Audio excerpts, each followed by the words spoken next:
All of us remember that. Of insurrectionists flying Confederate flags as they stormed the U.S. Capitol are stark reminders that domestic violent extremism in America is hardly a new threat. Our nation's history has been marred by the violent, deadly acts of extremists pushing a range of hateful white supremacist ideologies.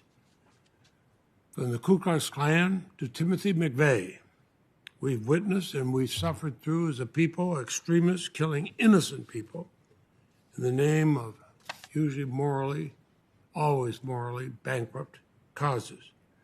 The violence on January 6th was simply the latest chapter in this long history of domestic extremism in America. Attacks and plots by domestic extremists are at historic highs, the majority of them being planned by those on the far right, espousing white supremacists and related ideologies. In 2020 alone, white nationalists and like-minded extremists conducted 66% of terrorist plots and attacks in the United States. It appears we're facing a class of criminals who feel more emboldened than ever. And in asking why, we can't ignore a simple fact. Over the last 4 years, extremists who were once relegated to the fringes of our society, uniformly condemned by our nation's leaders, both parties, suddenly felt they had support the highest level of the United States government, and indeed in the Oval Office. We had a president who, instead of simply condemning the violence in Charlottesville, where a woman was killed during a white nationalist rally, he said to a nation, there are very fine people on both sides. When asked to denounce white supremacy during an election debate, instead of doing so without equivocation, he told the right-wing Proud Boys, stand back and stand by. He urged the crowd to fight like hell moments before they did just that, storming the U.S. Capitol. Well, you can't strike a match near gas and then act surprised when it catches fire. We need moral clarity and leadership in these troubled times. I'm hopeful that this administration, the two witnesses before us, can bring that to the difficult task before them. I believe it's critical for us to confront domestic violent extremism in all forms, And as chairman of the Senate Appropriations Committee, firmly committed to doing just that.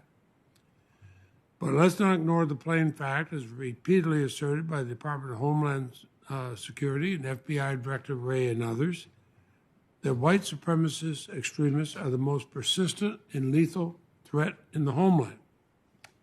Now, violent extremism in any form is wrong, but drawing false equivalence between this form of violent extremism and others only detracts from our shared goal of focusing our resources on the greatest threat we face as Americans. But we have to confront this threat the American way. That means protecting the constitutional rights and civil liberties to define our way of life. In the wake of September 11th, we let our deep wounds occasionally blind us to the rights and liberties we sacrificed in the name of security. I steadfastly defended those liberties and rights then, even when it was highly unpopular to do so. I won't hesitate to do so again now. If we secure our nation at the expense of our precious liberties, then we can hardly claim victory at all. We expect to receive the President's budget by the end of May. It's my understanding the President will seek significant resources to address the threat of domestic extremism. So let us come together, not as Republicans or Democrats, but as Americans, and confront this threat to our society. I'm under no illusion that we're going to eliminate the threat of domestic violent extremism overnight. But I am hopeful that if we work together, again, both parties, we can force it into retreat. And I think we should be able to also do what we've done in the past, show the world that America is capable of confronting its greatest challenges while living up to its highest ideals. I'm joined by the Vice Chairman of the Committee, Senator Shelby, and I'll yield to him. Thank you, Mr. Chairman, for calling this today's hearing. I also want to welcome our distinguished witnesses to the committee. Mr. Chairman, the rule of law, the very foundation upon which America was built, is paramount to our future as Americans and the future of our democracy. Selective enforcement of our nation's laws erodes that foundation. Today, we have before the committee two of our nation's top law enforcement officials, the two individuals most directly responsible for faithfully and fairly upholding the rule of law, the Attorney General and Secretary. You both know, as we do, that our country cannot afford to pick and choose the laws we enforce. And yet we watch that happen every day.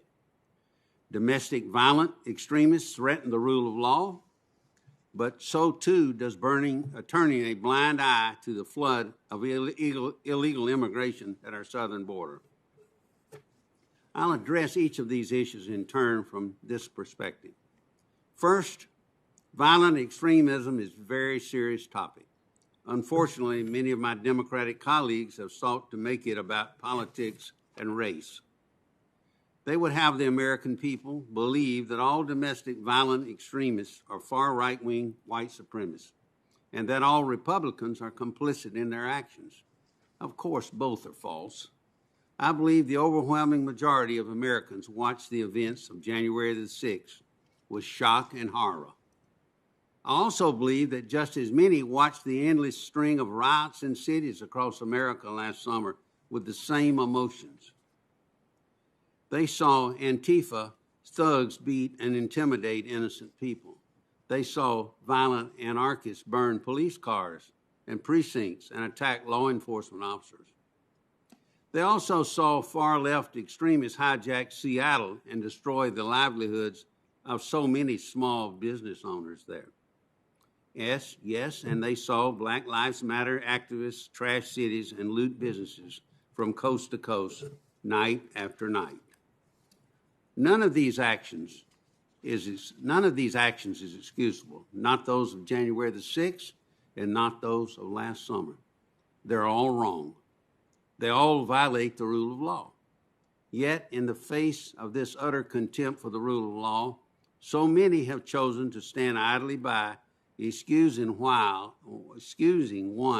while condemning another. Such rationalization of inappropriate and even illegal behavior, I think, is dangerous, and I believe the American people see right through it. Moreover, it's dangerous for our leaders and law enforcement to focus on one threat to our nation while ignoring the other. Such behavior raises questions as to whether justice is still blind and whether the rule of law still has meaning and force in America. Let me be clear. This isn't about taking up for one side or the other or about advocating for the enforcement of one law over another. I believe the vast majority of the American people believe in the rule of law and they see it under attack. I also believe that they want to see anyone who transgresses it to be held to account, regardless of race, political dogma, or other motivation. FBI Director Christopher Wray recently testified before the Senate Judiciary Committee, and he said, "We at the FBI don't tend to think of violent extremism in terms of right, left. That's not a spectrum that we look at." I wonder if that will be clear to those who watch today's hearing. I hope so. I hope we hear from each of our witnesses about their efforts to combat domestic violent extremism, no matter where it falls on the political spectrum. I also hope that we will hear that there is a uniform approach to enforcing all the laws that are on the books. That includes our immigration laws. Illegal immigration has long plagued this country. It undermines American sovereignty and makes a mockery of our immigration laws. The failure to secure our border has for decades allowed the cartels, the drug smugglers, and human traffickers to continue their practices largely unabated.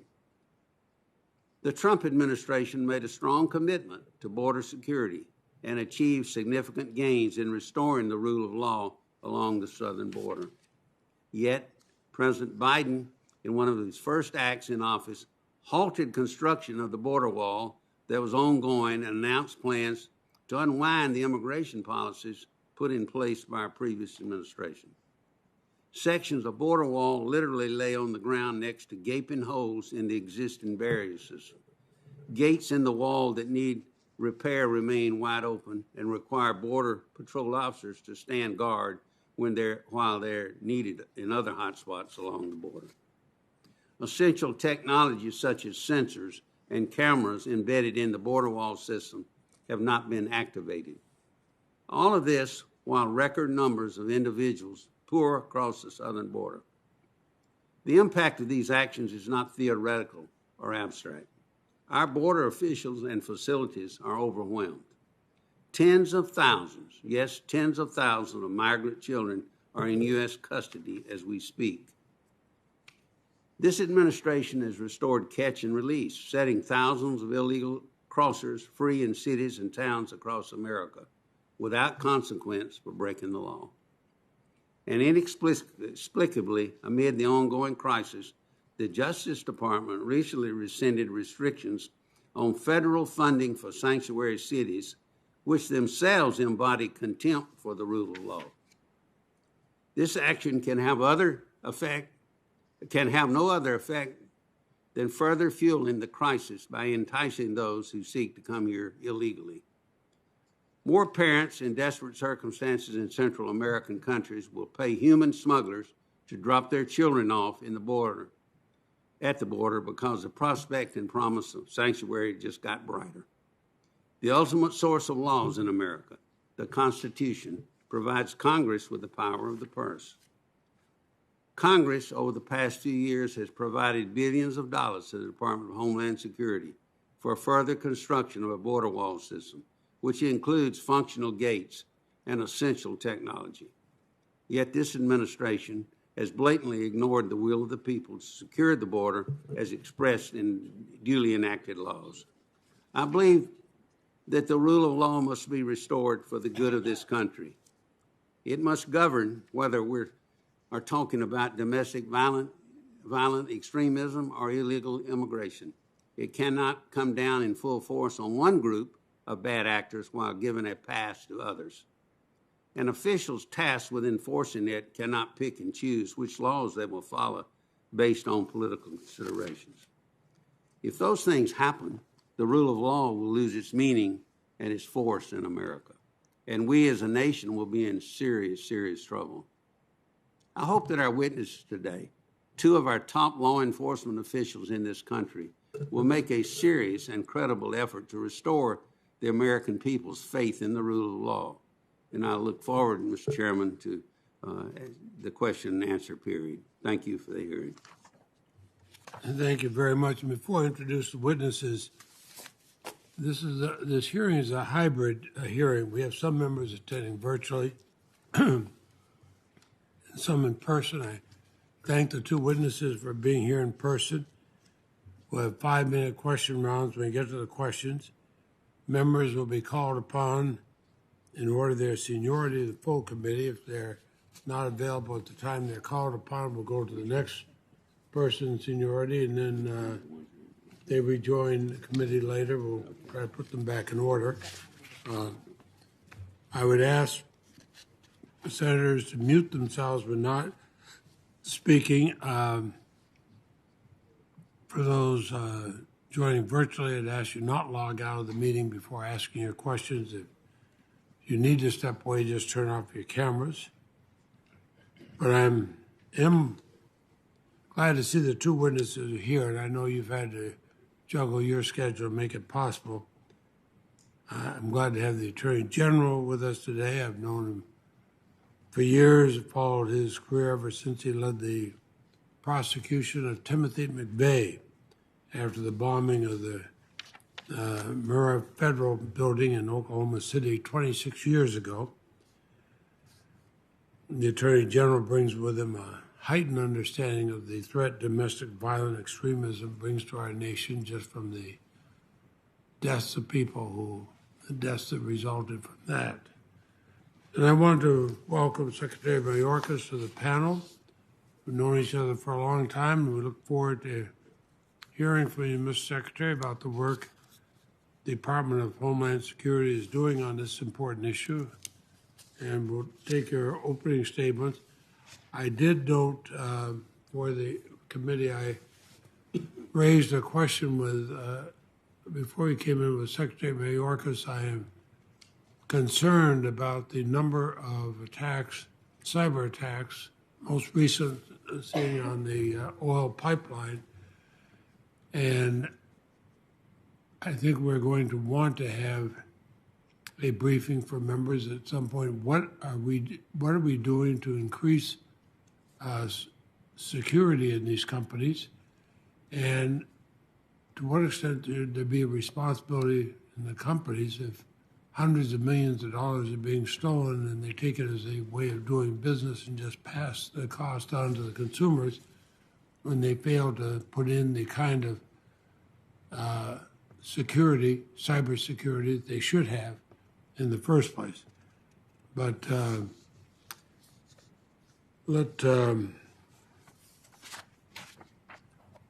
will yield now for the opening statements. Attorney General Garland, would you please start, and then Secretary Mayorkas. Good morning, Chairman Leahy, Vice Chairman Shelby, and distinguished members of the committee. Thank you for the opportunity to testify on behalf of the Department of Justice, and it's nice to see you here, Secretary Mayorkas. Combating domestic violent extremism and domestic terrorism has long been a core part of the Justice Department's mission. Immediately upon its founding, more than 150 years ago, the department pursued white supremacists who had sought to deny newly freed slaves their rights under the Constitution, including the right to vote. Members of the first incarnation of the Ku Klux Klan attacked and murdered black people, assassinated black political leaders, drove black farmers off their land, and burned their houses and their churches. The department poured its resources into combating the Klan, successfully prosecuting hundreds of Klansmen. 26 years ago, in 1995, the perpetrators of the bombing of the Oklahoma City Federal Building sought to spark a revolution that would topple the federal government. 168 people died, including 19 children. Hundreds of others were seriously injured. The efforts to successfully prosecute the perpetrators, which I supervised, required unprecedented interagency cooperation at all levels of government and a major commitment of the department's resources and personnel. Unfortunately, the horror of domestic violent extremism is still with us. Indeed, the FBI assessed that 2019 was the deadliest year for violent domestic extremism since 1995. In March of this year, the intelligence community, in a report drafted by DHS, the FBI, and the National Counterterrorism Center, under the auspices of the Director of National Intelligence, assessed that domestic violent extremists pose an elevated threat in 2021. And in the FBI's view, the top domestic violent extremist threat we face comes from racially or ethnically motivated violent extremists, specifically those who advocate for the superiority of the white race. Many communities have experienced this horror over the past several years. In El Paso, 23 people, most of whom were Latino, were gunned down while shopping at a Walmart. In Pittsburgh, 11 Jewish worshipers were shot and killed at their synagogue. In Charleston, a white supremacist shot and killed 9 black men and women who were praying at their church. And many acts of hate-fueled violence don't make the national news, but they still terrorize entire communities. The FBI has also highlighted a recent increase in attacks perpetrated by those it categorizes as anti-government or anti-authority violent extremists. The Unabomber, whom I investigated and prosecuted in the mid-1990s, is by some measures the most high-profile example of the latter. As with the Ku Klux Klan, Oklahoma City, and Unabomber investigations, the Justice Department is once again engaged in a complex, nationwide, resource-intensive investigation, the investigation of the heinous attack on the U.S. Capitol on January 6th. In just under 130 days, the Justice Department has made more than 430 arrests. The prosecution efforts, which are being led by the United States Attorney's Office for the District of Columbia, remain ongoing. In all of our efforts to combat domestic violent extremism and domestic terrorism, the Justice Department is guided by our commitment to protecting civil liberties. In our country, espousing an extremist ideology is not a crime, nor is expressing hateful views or associating with hateful groups. But when someone tries to promote or impose an ideology through acts of violence, those acts can be the most dangerous crimes we confront as a society. Regardless of the motivating ideology, we will use every appropriate tool at our disposal to deter and disrupt such criminal acts and to bring their perpetrators to justice. My written statement for the record describes those efforts in detail. In the past year, the Justice Department has shifted significant resources to focus on this area. The President's discretionary budget request for FY 2022 seeks over $100 million in additional funds to address the rising threat of domestic violent extremism and domestic terrorism. It includes additional funding for the FBI, the U.S. Attorney's offices, the Marshals Services, and other components. The Department is equally committed to fighting violence and terrorism that is directed or inspired by foreign actors, but I recognize that is not the topic of today's hearing. As to both, we will pursue justice in a manner that honors the civil liberties guaranteed by the Constitution and laws of the United States. Thank you for inviting me to testify at this important hearing. And thank you for your support in ensuring that we have the resources necessary to carry out this vital mission. Thank you very much, Mr. Attorney General and Secretary Mayorkas. Glad to have you here. Please go ahead, sir. Good morning, Chairman Leahy, Vice Chairman Shelby, and distinguished members of the committee. I am honored to appear before you today. Attorney General Garland. Every day, the Department of Homeland Security's more than 240,000 dedicated public servants work tirelessly to keep our communities safe and secure. Today, I will highlight the work our department is undertaking to combat the most significant and immediate terrorism-related threat to our homeland, which is the threat posed by domestic violent extremism. The terrorism-related threats we face as a nation have significantly evolved since the department's creation in the wake of the September 11th terrorist attacks. The threat landscape is now more complex, more dynamic, and more diversified. Today, racially or ethnically motivated violent extremists are the most likely to conduct mass casualty attacks against civilians, and anti-government or anti-authority violent extremists, specifically militia violent extremists, are the most likely to target law enforcement, government personnel, and government facilities. The threats posed by domestic violent extremism are often fueled by false narratives, conspiracy theories, and extremist rhetoric spread throughout social media and other online platforms. Further, domestic violent extremists who act alone continue to pose significant detection and disruption challenges because of their capacity for independent radicalization to violence, their ability to mobilize discreetly, and their access to weapons. As a result, the Department is redoubling its efforts to detect and disrupt all forms of foreign and domestic terrorism and targeted violence, while safeguarding privacy protections, civil rights, and civil liberties. The Department is taking a new approach to addressing domestic violent extremism, both internally and externally. In January, DHS released a National Terrorism Advisory System, or NTAS, bulletin highlighting the threat posed by domestic violent extremists. It was the first NTAS issued in over a year and also the first solely focused on a domestic threat. In addition, this year I designated for the first time domestic violent extremism as a national priority area within the Department's Homeland Security Grant Program. This means that state and urban areas across the nation will spend at least $77 million to prevent, prepare for, protect against, and respond to acts of domestic violent extremism.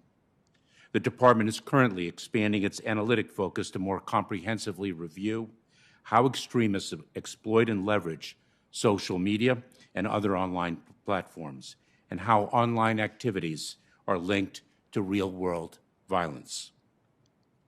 We are also enhancing our ability to analyze, produce, and disseminate products that address the full range of terrorism and targeted violence. We recently established a dedicated domestic terrorism branch within our Office of Intelligence and Analysis to ensure the Department develops the expertise necessary to combat this threat using sound, timely intelligence. One of the Department's most important missions is to provide actionable intelligence to the broadest audience at the lowest classification level possible. As a result, DHS is working closely with its partners to augment its intelligence and information capabilities to inform public safety and security planning efforts across the country. In the coming months, the Department will increase training options and other support to help identify individuals at risk of radicalization. Among my top priorities is to ensure that our personnel can perform their critical missions, that they feel safe and secure at work, and that the fabric of our department is not penetrated by hate or violent extremism. In light of this commitment, I announced last month an internal review to address potential threats related to domestic violent extremism within DHS and ensure we are not compromised in our ability to protect our country. As I have said before, the Department of Homeland Security is fundamentally a department of partnerships. Our success depends on the strength of these partnerships, as we cannot accomplish our mission alone. DHS will remain focused on strengthening its partnerships across every level of government, the private sector, and the diverse communities we serve to enhance together our collective prevention capabilities nationwide. We recently established a new Center for Prevention Programs and Partnerships, or CP3, to improve the Department's ability to combat terrorism and targeted violence by leveraging behavioral threat assessment and management tools capable of identifying early risk factors that can lead to violence in communities across the country. Individuals who may be radicalizing or have radicalized to violence typically exhibit behaviors that are recognizable to many but are best understood by those closest to them, such as friends, family, and classmates. CP3 will help build local prevention frameworks to provide communities with the tools they need to combat terrorism and targeted violence consistent with privacy protections, civil rights and civil liberties, and our laws. Further, the Department will continue working closely with its partners to build greater public awareness of and resilience to disinformation. Thank you again for the opportunity to appear before you today and for your continued support of our department. I look forward to working closely with this committee and with other members of Congress on our shared priorities, and I look forward to answering your questions. Thank you. Thank you. And we're going to try to stay on schedule because I know we have votes coming up. And Secretary Mayorkas, you talked about this internal review. You have to detect and respond to domestic violent extremism within the Department of Homeland Security. That sends chills down my spine that we have to even be doing that. Will you commit to making the results of that review available to the Congress and the American public? Mr. Chairman, I certainly will. It is vitally important that our department reflects the nation that we seek to achieve, protect, and keep secure. Thank you. Attorney General Garland, I mentioned earlier you were the lead prosecutor in the Oklahoma City bombing case. And in some ways that feels like that was yesterday, but I'm sure even more so to you. You had a pretty unique perspective into our country's efforts to counter domestic violent extremism. When you commemorated the 26th anniversary of the Oklahoma City bombing last month, You noted that, quote, the terror we face then is still with us. And it appears to me that the threat has evolved in part because of violent extremist groups. So my question to you, Attorney General, how would the Justice Department adapt its approach to combating domestic violent extremism to address how the threat has evolved over the past few years? Thank you, Mr. Chairman, and that is an excellent question. That's what we've been working on for several months, and something that the department has been working on over the years.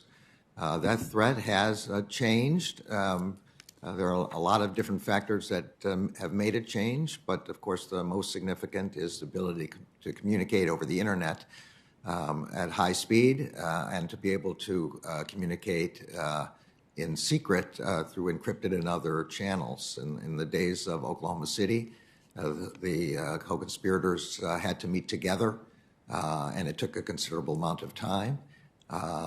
In addition, the degree of lethal weaponry available now is substantially higher than it was then. Then it took 2,000 pounds of ammonium nitrate to bring down that building. It would take considerably less of modern explosives to do the same.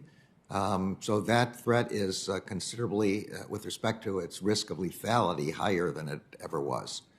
We are using all the lessons that were learned over the past decades, including those involved in fighting foreign terrorists in the United States.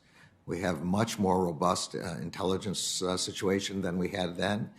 We have much more joint sharing of information between state and local agencies and the federal government. The FBI has joint task forces across the country of about 100 or so, covering every field office and many more. U.S. attorneys' offices likewise have joint anti-terrorism task forces that work with state and local law enforcement, sharing information all the time. And we're giving out considerable amounts of grants to help the state and local and territorial and tribal law enforcement to up their game in recognizing these kind of threats as well. Well, I'm going to give you a question which you can then answer if you want for the record, and think seriously on this. What more do your departments need from Congress, and particularly this committee, to root out violent extremism so we're not faced with this discussion again 26 years from now? And I would hope you would be very specific in answering that question, and couch it directly. Because I wonder, we hear so much about domestic violent extremism and all its manifestation. I think it's safe to say that your departments are committed to combating extremism in whatever form it exists. But we have to start with some common facts. In October of last year, the Department of Homeland Security concluded that white supremacist extremists remain the most persistent and lethal threat in the homeland. And that was what the Department of Homeland Security said during the last administration. So let me ask first, Secretary Mayorkas, is it still your assessment that white supremacist extremists are the most lethal threat we face in the homeland today? Mr. Chairman, I do believe that the intelligence reflects the fact that indeed that is the case. And I very much appreciate your question with respect to the resources that we could utilize to enhance our efforts to combat domestic violent extremism. And three lines of work come immediately to mind. Of course, as I mentioned earlier, we have created a branch to focus exclusively on this particular threat stream, and that branch can use additional resources so that we have the analytic capabilities to best assess the threat and provide information to our state, local, tribal, and territorial partners to equip and empower them to address it in their communities. But you do agree with your predecessors that white supremacist extremists remain the most persistent lethal threat in the homeland? I do believe they do at this time, Mr. Chairman. And Attorney General Garland, do you agree? I do, and that's the most recent assessment of the FBI. Thank you. I have further questions, which I'll submit for the record. Again, I thank you both for being here. I yield to the Vice Chairman. Thank you. Thank you, Mr. Chairman. It's my understanding that the latest operational statistics provided by DHS that this year in the Rio Grande Valley sector alone, more than 19,000 persons are apprehended by the Border Patrol were released into the interior of the country without a court date to adjudicate their illegal entry. Even under the Obama administration's catch and release policy, illegal crossers were given a notice to appear before a judge. My question to both of you is this. What is the plan for these 19,000 illegal immigrants? And how are you planning to track them once they've been led into the country? And are you in essence conceding that these people will be allowed to stay in the country indefinitely? In other words, what's going on here? Mr. Attorney General, start with you. Well, the specific program you're talking about, I'm going to have to defer to the Secretary of DHS. I know that the Secretary is trying to prioritize his enforcement efforts. Resources are limited, and the most important thing is to remove those who are a danger to national security and a danger to the public safety. And I understand those to be his enforcement priorities. Okay. Mr. Attorney General, federal law defines domestic terrorism as a violation of the criminal laws of the U.S. or any state that appears intended to intimidate or coerce. As I said in my opening statement, that was the case with the events of January the 6th, and the individual who committed those acts should be punished to the fullest extent of the law. I believe that. At the same time, sir, I'm trying to understand the difference between those acts and the ones perpetuated last summer by groups like Antifa and others that rioted, vandalized, and frankly terrorized cities like Portland, Minneapolis, and Washington, D.C., all in an effort to deliver, as they say, a message. My question is this. Sir, what is the actual difference between these acts besides the groups carrying them out? And if there is not one, how can you assure this committee and the American people that the Department of Justice, under your leadership, is pursuing all who commit such acts with equal vigor? In other words, you're not selectively prosecuting, but you're going after all lawbreakers. Senator, as I said in my opening statement, and as you said in your statement, the role of the Justice Department is prosecute, investigate, and prosecute violations of the criminal law, regardless of ideology. Your quotation from Director Wray is one I would join myself, that we don't care what the ideology is. Violations of law are pursued and are prosecuted. I think it is fair to say that in my career as a judge and in law enforcement, I have not seen a more dangerous threat to democracy than the invasion of the Capitol. This was an attempt by some, and I want to be very careful to not ascribe it to all because every case is individually decided.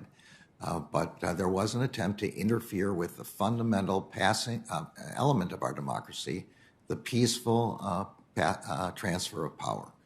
And if there has to be a hierarchy of things that we prioritize, this would be the one we prioritize because it is the most dangerous threat to our democracy. But that does not mean that we don't focus on other threats and that we don't focus on other crimes. We do, and we don't care about the ideology behind them.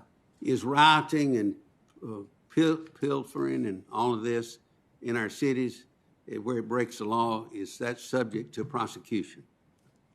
Of course, anything that breaks Just the law. like any other break. Anything that breaks the law is subject to prosecution. May not be subject to federal prosecution. There has to be a federal crime involved, but if it breaks the law, of course, it's subject to But a lot of it could be subject to federal It prosecution. could. Yes, absolutely it could, and the Justice Department looks for where there are violations of federal crimes. Mr. Secretary, in the past 5 years, Congress has directly provided the Department of Homeland Security with billions of dollars for the construction of a border wall, and we know where it is today. I think it's affront to this committee and to a lot of us for Congress and to Congress's power of the purse. But worse, it makes the work of our dedicated Border Patrol agents more difficult and more dangerous on what's been going on there. I think these agents must stand constant guard by incomplete sections of the border wall, which now serves as funnels for illegal immigrants, human trafficking, and drug smuggling. You know, I think the dynamics there are straining the resources of our Border Patrol under your leadership. Mr. Secretary, what is your plan, if you have one, to relieve Border Patrol agents from guarding gaps that remain in the wall due to this administration's refusal to finish construction that was near completion and abruptly halted in January? And are you planning to turn on the gates incomplete section of the border wall that's finished so your agents can safely patrol the other areas of responsibility? In other words, what's going on there? Vice Chairman Shelby, we are dedicated to securing our border. That is one of our most significant priorities, and we have a multifaceted approach to that critical mission. Let me say, if I can, for just one moment, you mentioned traffickers and human smuggling organizations. We are very focused on combating their efforts to cause damage in our country.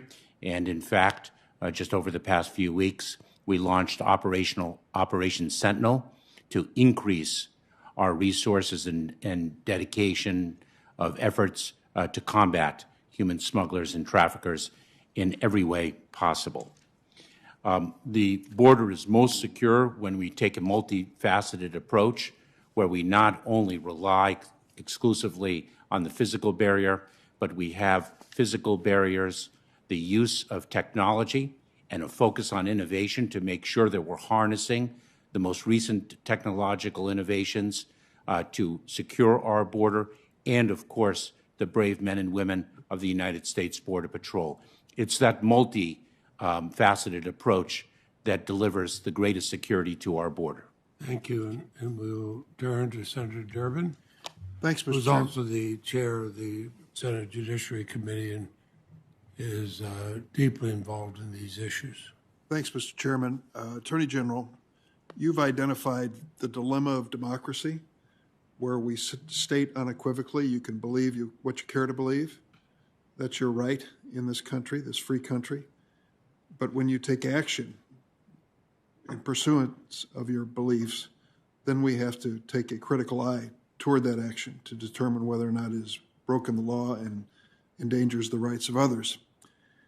During the January 6th insurrection, New York Police Department Officer Thomas Webster has been charged with assaulting a D.C. Metropolitan Police Department officer during the attack. Body camera footage shows Webster attacking the Metropolitan Police Department officer with a metal flagpole, tackling him and trying to rip off his face shield and gas mask. This raises a question which is painful to consider, but we have to consider, and that is whether or not in the ranks of law enforcement, either at the federal level or state and local level, there are those who would use their political beliefs in a manner which is inconsistent with your earlier statement. What are your thoughts about how we can deal with this? Well, you put your finger on the most difficult problem we have, which is balancing First Amendment, free association, free speech rights with protection of our communities against criminal acts. Within the Justice Department itself, we are beginning our own review of our procedures Over the last couple of weeks, we've been discussing how to go about this. The Deputy Attorney General has met with the heads of our law enforcement agencies to determine how we can carefully vet our own employees. Again, always being mindful of First Amendment and free associational rights, but at the same time being careful that we don't have people in our ranks who would commit criminal acts or who are not able to carry on their duties. So that's one set of things, looking within ourselves. And the second are we have with respect to our joint terrorism task forces, we have a vetting procedure like we have for our own agents with respect to careful backgrounds. But with respect to law enforcement of the local and state level, this would require using some of our grant money for the purpose of incentivizing anti-domestic violent extremist training, people, so that law enforcement is aware what to look for and of how to go about the kind of training necessary to make sure that people who are involved in it are excluded from the ranks. Thank you. Secretary Mayorkas, Senator Shelby raised a question earlier about 19,000 people who were caught and released by your agency at the southern border. And I want to give you a chance to respond to that. And would you also comment on the chart that says there are thousands of migrant children in U.S. custody, so that the record can be clear as to whether that is accurate? Thank you, Senator Durbin. As I mentioned earlier, our priority is to secure the border.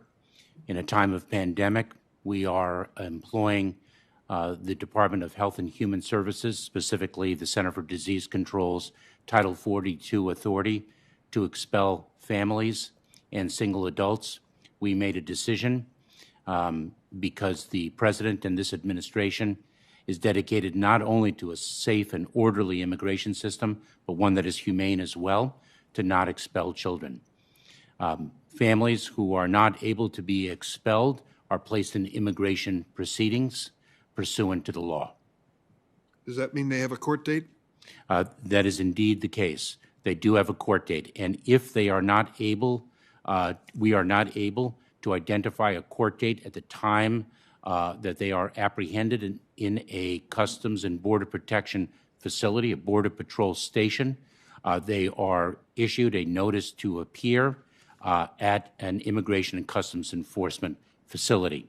With respect to the photograph that I have trouble seeing, but I do, I can discern what it is. We have focused our efforts on ensuring that children are moved as quickly as possible from a Border Patrol station to the shelter and care of the Department of Health and Human Services. I have repeatedly stated that a Border Patrol station is no place for a child. We have made dramatic improvement in the movement of those unaccompanied children to the Department of Health and Human Services. We've reduced the time in Border Patrol custody from a height of 133 hours on average on March 28th to an average below 30 hours as I sit here and testify today. And those facilities are far better than a Border Patrol station, and we are likewise reducing the time that a child spends in an HHS facility so that we can unite that child with a parent, legal guardian, or family relative qualified sponsor here in the United States. But you do not forcibly remove children from their families, do you? We absolutely do not continue the cruel and extraordinarily inhumane policy of the past.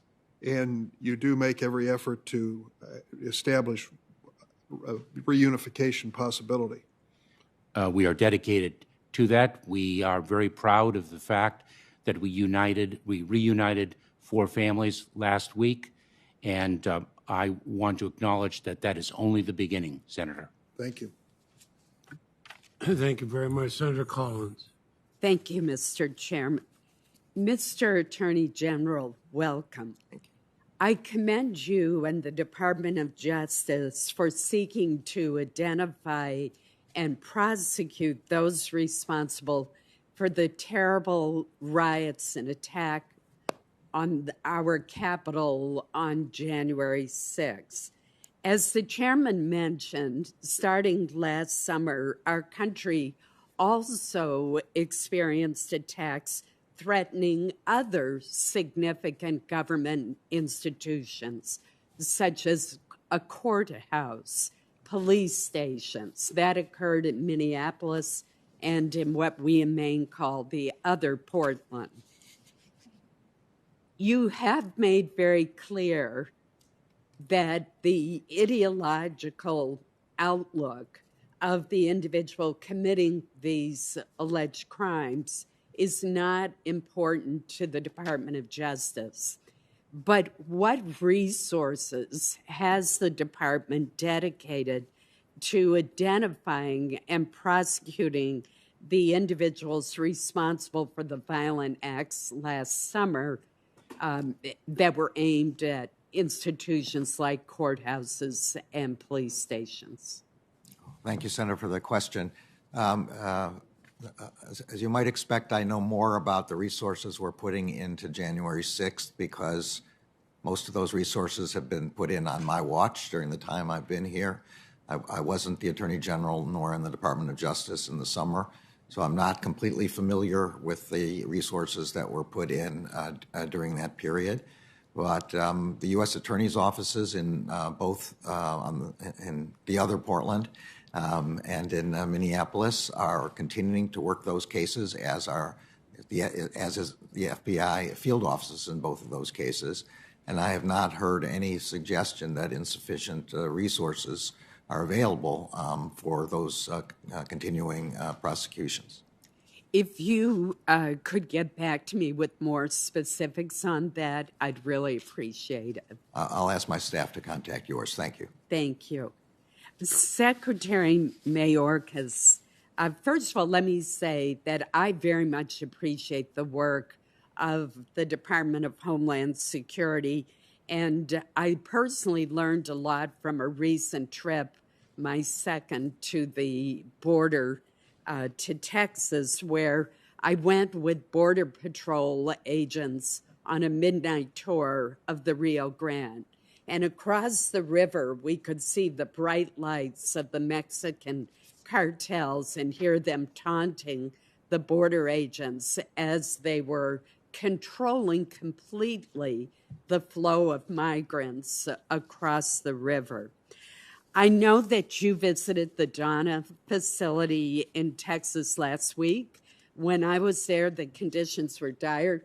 This looks great compared to what I saw.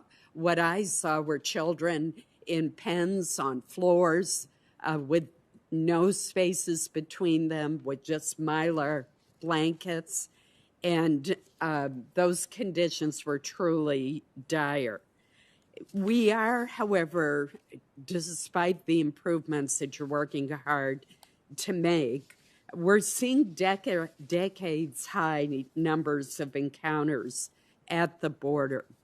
And I asked the Border Patrol agents and also the migrants through a translator why the migrants were coming now.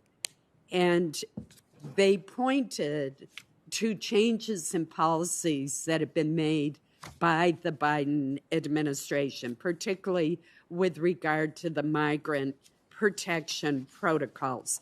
And one woman, a very young woman with a young child, told me that she was here to escape the violence and because President Biden told her to come. You have said that we will build the legal processes for migrants to come to the U.S. when they are qualified to do so under the laws that Congress passed. And that is exactly right. So how can we now reform or amend our practices and our laws to end the various incentives that spur this flood of illegal migration, which has led to very vulnerable people being exploited by smugglers, human traffickers, the cartels? What should we do now?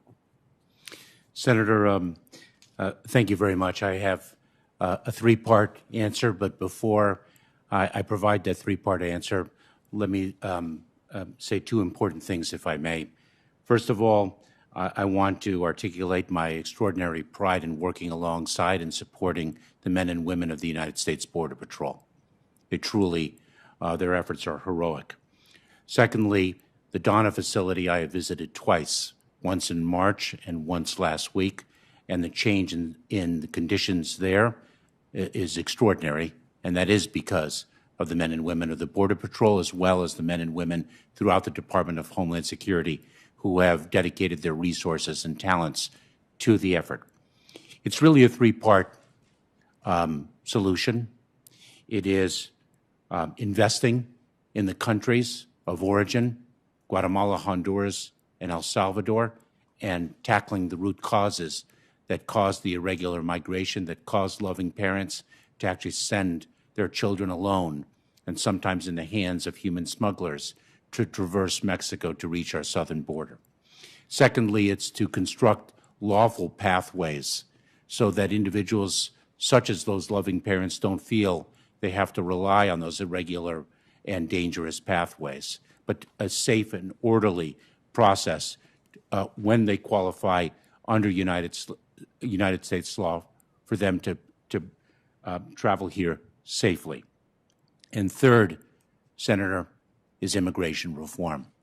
There is unanimity that our current immigration system is broken. We have bills pending before Congress, and it is time for that reform to be enacted. Thank you. Thank you. Thank you. I agree with that last comment. Several members here, also members of the Judiciary Committee, and a few years ago, we spent months putting together a comprehensive immigration bill.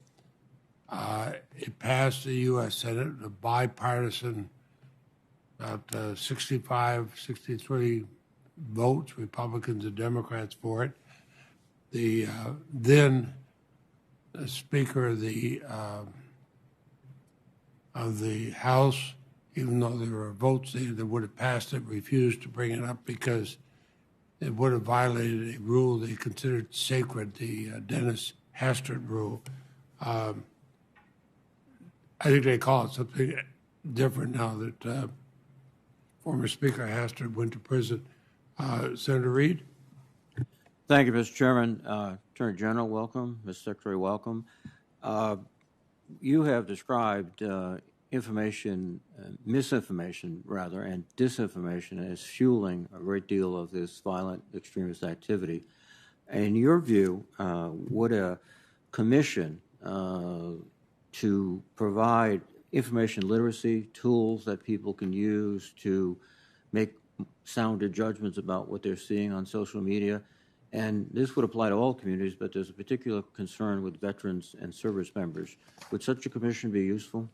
Mr. General, please. I think all forms of civics education that help provide education about misinformation that can lead to radicalization or misinformation in general would be helpful. Thank you. Mr. Secretary? Senator Reid would welcome the opportunity to learn the specifics. We're eager to have additional resources and additional vehicles to address misinformation and disinformation. I should say that our department is partnering with the Department of Education to develop a program in the K through 12 arena. And so to amplify that effort, we would welcome the opportunity to study the commission of which you speak. Thank you, Mr. Secretary. Mr. Secretary, we have also seen increasing evidence that Russia is using this type of misinformation and disinformation to support and amplify a message of violence that we saw in Charlottesville, in the killing of George Floyd, designed to disunite this country, inflame racial tensions, and to undermine, in many respects, our democracy. And a recent joint assessment indicates that they are using the January 6th assault on the Capitol in such a manner to amplify narratives in furtherance of their policy, which is to disrupt and disunite and to, indeed destroy, if they could, our democracy. So are you concerned about this nexus between Russia and these domestic terrorists? Very much so. Senator, we are intensely focused on the information with respect to Russia's effort to sow discord and disunity in our country. And of course, we are bringing in all of government effort to respond to that. And I would welcome the opportunity to brief you in a more appropriate forum to address the information we have in that regard. In this forum, can you give an indication of what you think the best way might be to do that? Senator, some of the actions that we have taken certainly are public. We have imposed sanctions. We have attributed to Russia publicly the actions that we have learned they have committed. Those are two examples that I certainly can speak of in a public forum. Thank you. One of my impressions from being on the Armed Services Committee is that there is a disconnect between our defense-related intelligence services, the Cybercom, NAS, CIA, et cetera, many because of constitutional issues of the inability of these agencies to operate in the United States. Has that left a seam in which it is being exploited, and are we making efforts to close that seam constitutionally? Senator, you are correct in addressing the fact that some authorities are domestic in nature, others are not. The issue of seams, of course, is a long-standing one. We are very, very focused on closing any seams that remain or any residual of past issues. We're very, very focused on and developing resources to address that. Well, Mr. Secretary and Mr. Attorney General, if there are legislative initiatives that are required to close these seams or to disrupt the flow of disinformation, please forward those to not just this committee, but to other committees of jurisdiction and interest. And thank you all for your service, gentlemen.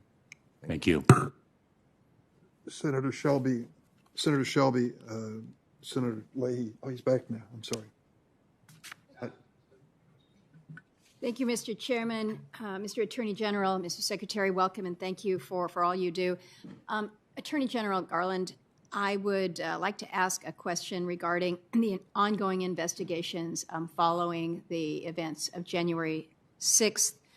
A couple weeks ago, the FBI executed a search warrant on a couple living in Homer, Alaska, related to the investigation surrounding the events of January 6th. The search warrant was unsealed just last week.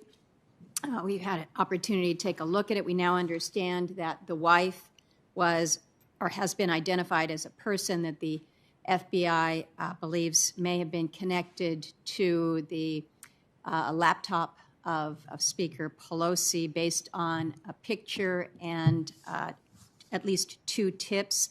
The couple in Homer adamantly assert that this is a case of mistaken identity.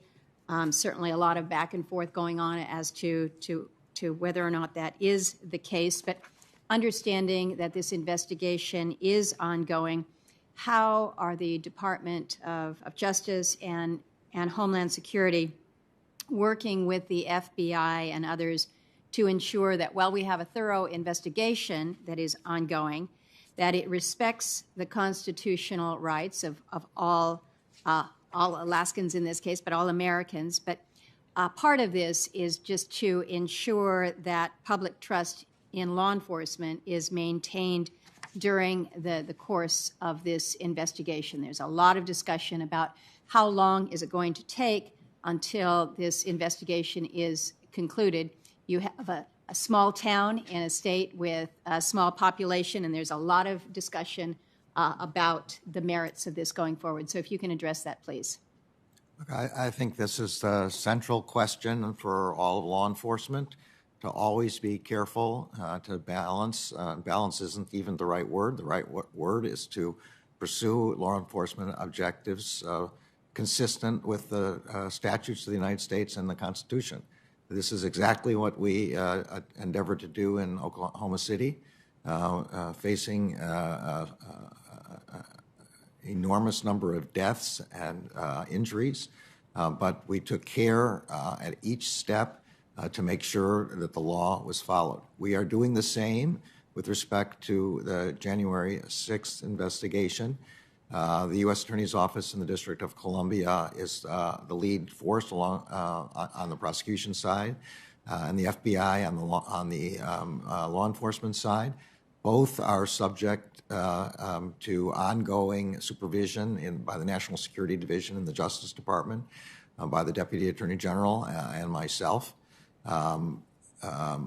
So we take your point completely. I can't talk, as you obviously recognize, about a particular case,